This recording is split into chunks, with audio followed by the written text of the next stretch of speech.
Assalamualaikum warahmatullahi wabarakatuh. Perkenalkan, nama saya Desi Nuraziza, NIM 2016-128, yang semester ini sedang menempuh mata kuliah Kejahatan Transnasional yang diampu oleh Bapak Yaris Adi Al-Fajrin. Di sini saya akan memaparkan hasil resum yang saya peroleh dari proses belajar mengajar satu semester ini, yaitu tentang hukum pidana khusus dan kejahatan transnasional. Yaitu dari hasil membaca PPT yang di-share ketika proses belajar mengajar dengan Pak Yaris, yaitu yang pertama, apa itu hukum pidana khusus?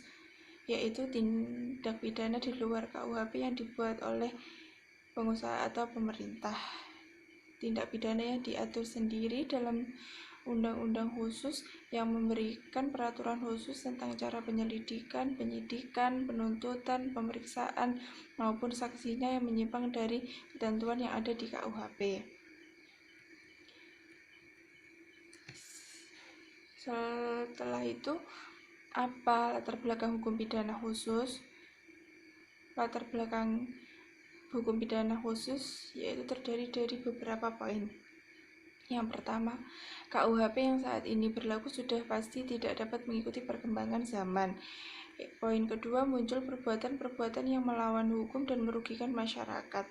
Poin yang ketiga, perkembangan bentuk-bentuk kriminalitas. Dari 3 poin di atas, sehingga pemerintah dapat mengeluarkan peraturan baru yang menyatakan suatu perbuatan menjadi tindak pidana atau dikriminalisasikan.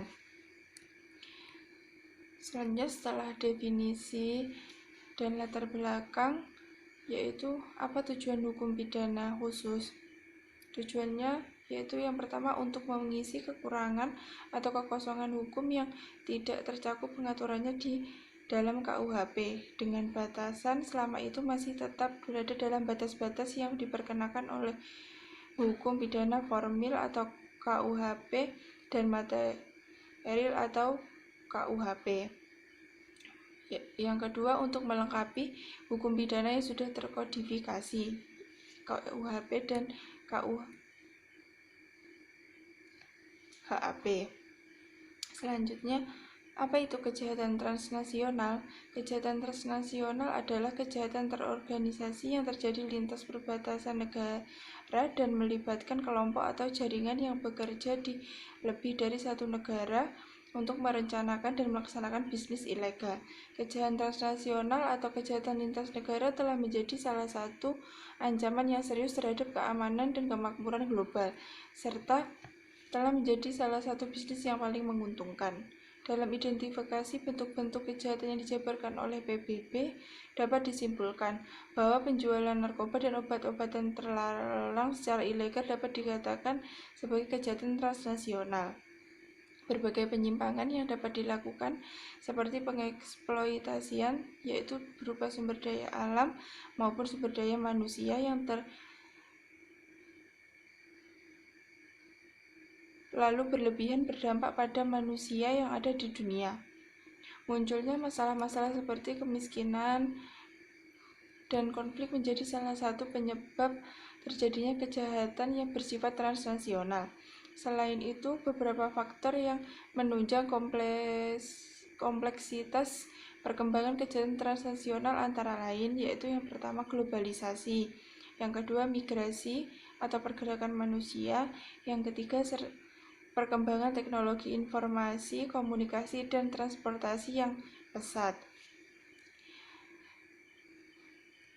Dengan sifatnya yang melintasi batas-batas wilayah negara dan dapat berdampak terhadap negara lain, membuat kejahatan transnasional menjadi sebuah ancaman bagi keamanan global.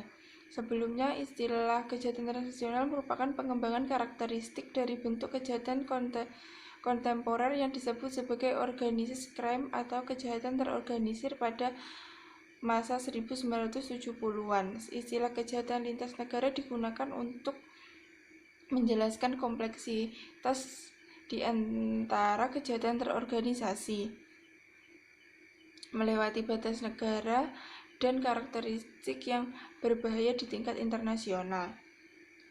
Pada perkembangannya, kemudian PBB menggunakan istilah kejahatan lintas negara sebagai kegiatan dengan skala yang luas dan kompleks yang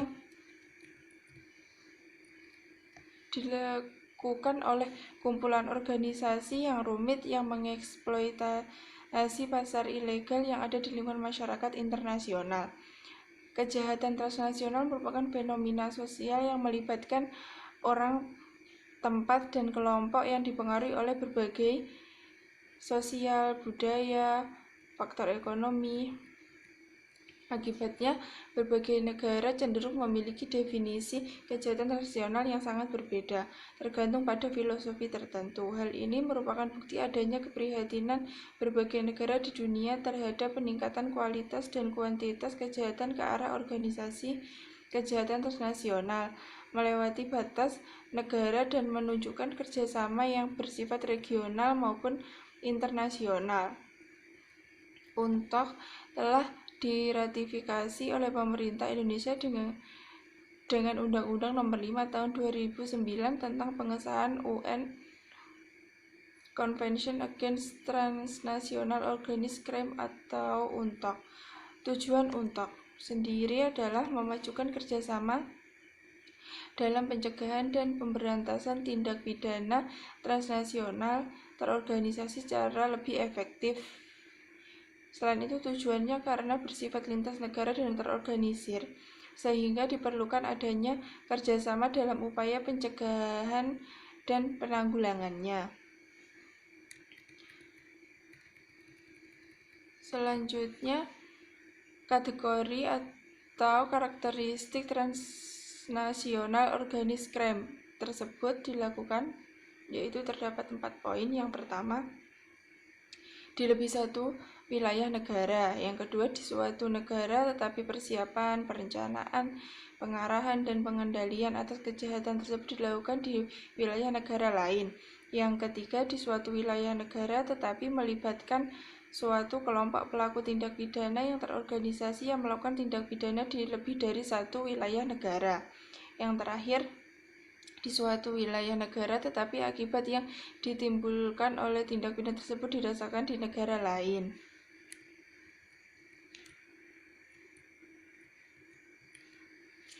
Karena hal tersebut, Kementerian Luar Negeri Republik Indonesia menyebutkan tindak pidana yang dikategorikan sebagai kejahatan lintas negara, yaitu tindak pidana pencucian uang, tindak pidana korupsi, tindak pidana perdagangan gelap tanaman dan satwa liar yang dilindungi, kejahatan terhadap benda seni budaya, cultural property, perdagangan manusia, dan penyelundupan imigran.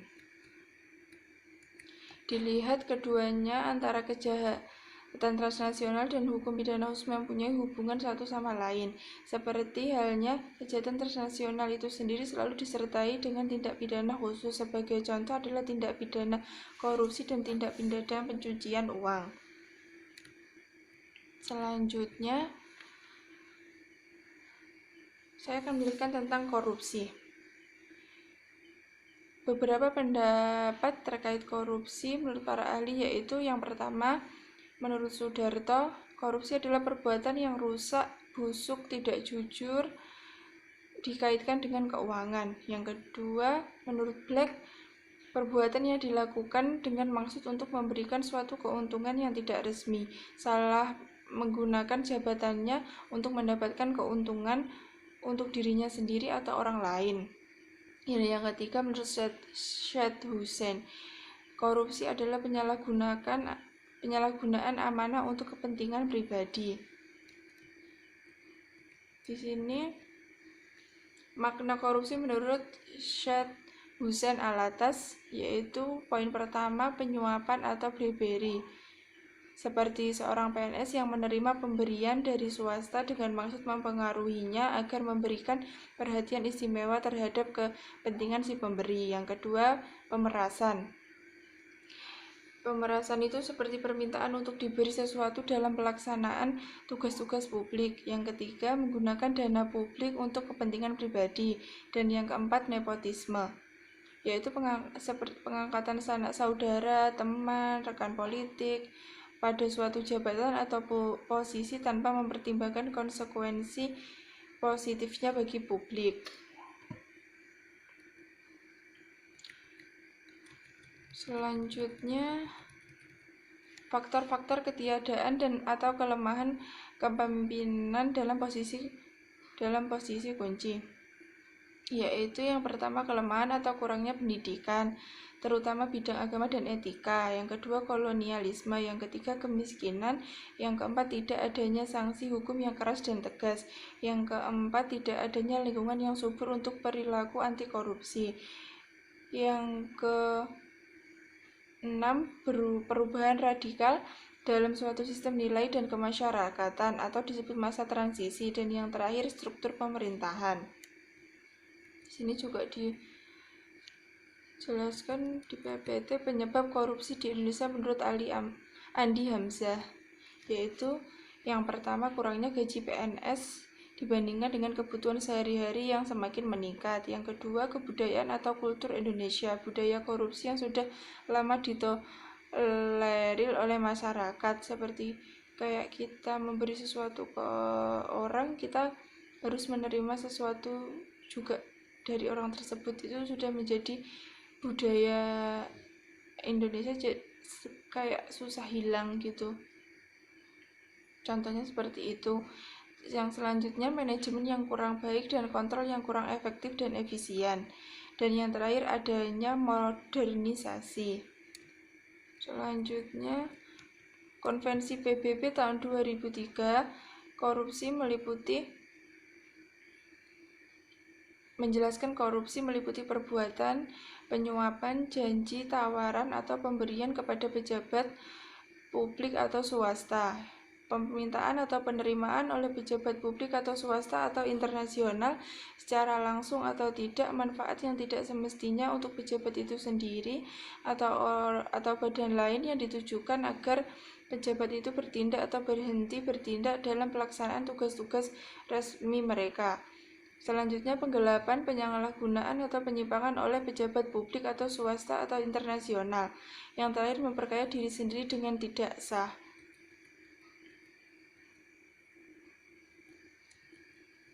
Korupsi merupakan suatu tindakan penyalahgunaan jabatan resmi yang terkait dengan keuangan untuk kepentingan pribadi. Korupsi pada umumnya disebabkan oleh pengawasan yang kurang efektif, penegakan hukum yang bobrok di suatu negara sehingga menimbulkan keberanian individu atau kelompok untuk melakukan tindak pidana korupsi, dan juga hukuman yang terlalu ringan bagi para pelakunya. Pada saat ini, kasus korupsi bukan hanya menjadi masalah nasional, akan tetapi ruang lingkupnya sudah menjadi transnasional, dikarenakan para pelaku dengan mudah melakukan penyimpanan hasil korupsi ke luar negeri, penyimpanan ke luar negeri atau melarikan diri ke luar negeri, sehingga sangat sulit untuk dilacak. Masalah korupsi menunjukkan bahwa korupsi mempunyai dimensi global yang mengancam sendi ekonomi dan perdagangan nasional maupun internasional, karena pada saat ini korupsi diyakini sebagai sumber kejahatan asal untuk memfasilitasi kejahatan seperti pencucian uang. Pemberantasan korupsi yang hanya didasarkan pada ketentuan hukum nasional seringkali memperoleh hambatan. Sebagai contoh, sejak rezim Orde Baru, banyak sekali harta negara yang dikorupsi dan disimpan di bank negara lain. Kemudian kasus BLBI yang dilakukan oleh Rian Kiki, kasus Gayus, kasus Nunun dan Neneng, dan kasus Nazarudin. Selanjutnya Konvensi PBB menentang korupsi tahun 2003 mengatur pada pasal 31 tentang pembekuan, perampasan, dan penyitaan yang menjadi bagian penting dalam rangka upaya pengembalian aset kejahatan. Sementara itu, aspek lainnya adalah kekuatan hukum peraturan perundang-undangan yang diratifikasi misalnya oleh Indonesia. Korupsi dikualifikasikan sebagai kejahatan internasional yang bersifat transnasional terorganisir, karena unsur-unsur kejahatan korupsi memenuhi unsur kejahatan transnasional terorganisir sebagaimana dirumuskan dalam Konvensi Palermo 2000 tentang transnasional organized crime. Korupsi masuk sebagai tindak pidana khusus dalam kriteria apapun. Tindak pidana korupsi diatur di luar KUHP. Undang-undang yang mengaturnya memang khusus mengatur tindak pidana korupsi tersebut, yaitu Undang-Undang Pemberantasan Tindak Pidana Korupsi, dan memiliki hukum acara yang khusus. Orang yang mempunyai tanggung jawab sebagai pejabat negara, seorang pejabat yang tidak pragmatis benar-benar mengerti bagaimana seharusnya menjadi pejabat negara, orang tersebut tidak akan korupsi. Dengan disebutnya tindak pidana korupsi, kita semua tahu bahwa tindak pidana korupsi termasuk di dalam jenis tindak pidana khusus. Kejaksaan mempunyai wewenang melakukan penyidikan tindak pidana korupsi yang selama ini sudah berjalan. Selanjutnya, dalam Undang-Undang Pemberantasan Tindak Pidana Korupsi ini memiliki kekhususan. Kekhususan dari Undang-Undang Tindak Pidana Korupsi adalah, yaitu ada 4 poin. Yang pertama, korporasi merupakan subjek hukum tindak pidana korupsi. Yang kedua, ada lembaga yang berwenang menangani tindak pidana korupsi, yaitu Komisi Pemberantasan Korupsi atau yang biasa kita kenal dengan sebutan KPK. Selanjutnya, menggunakan sistem pembuktian terbalik yang bersifat terbatas atau berimbang. Yang terakhir, bisa melakukan penyidikan dengan melakukan penyadapan.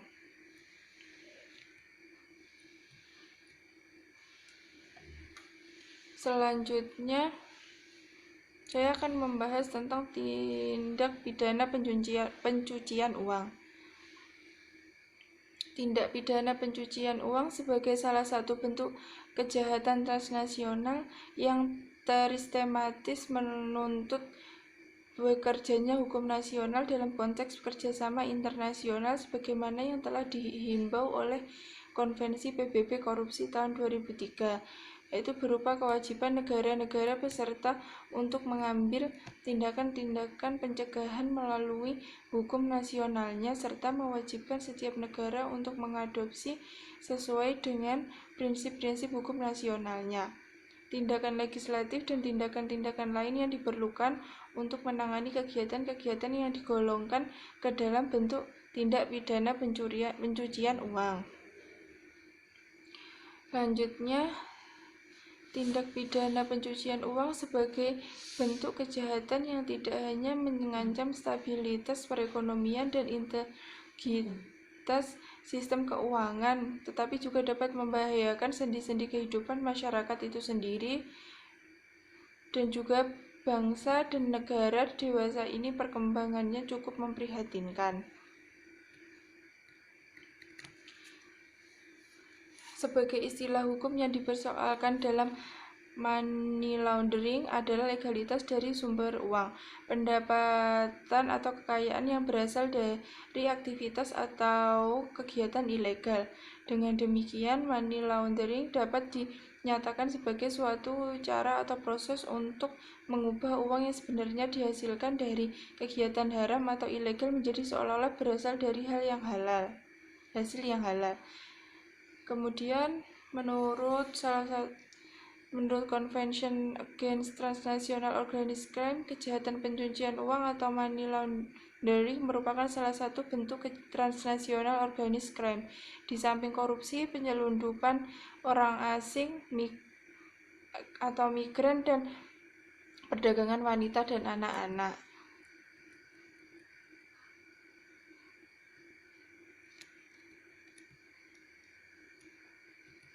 Selanjutnya, problematik pencucian uang atau money laundering mulai sekarang dibahas karena banyak menyita perhatian dunia internasional disebabkan dimensi dan implikasinya yang melanggar batas-batas negara. Sebagai suatu fenomena kejahatan yang menyangkut terutama dunia kejahatan yang dinamakan organized crime, ternyata ada pihak-pihak tertentu yang ikut menikmati keuntungan dari lalu lintas pencucian uang tanpa menyadari akan dampak kerugian yang akan ditimbulkan.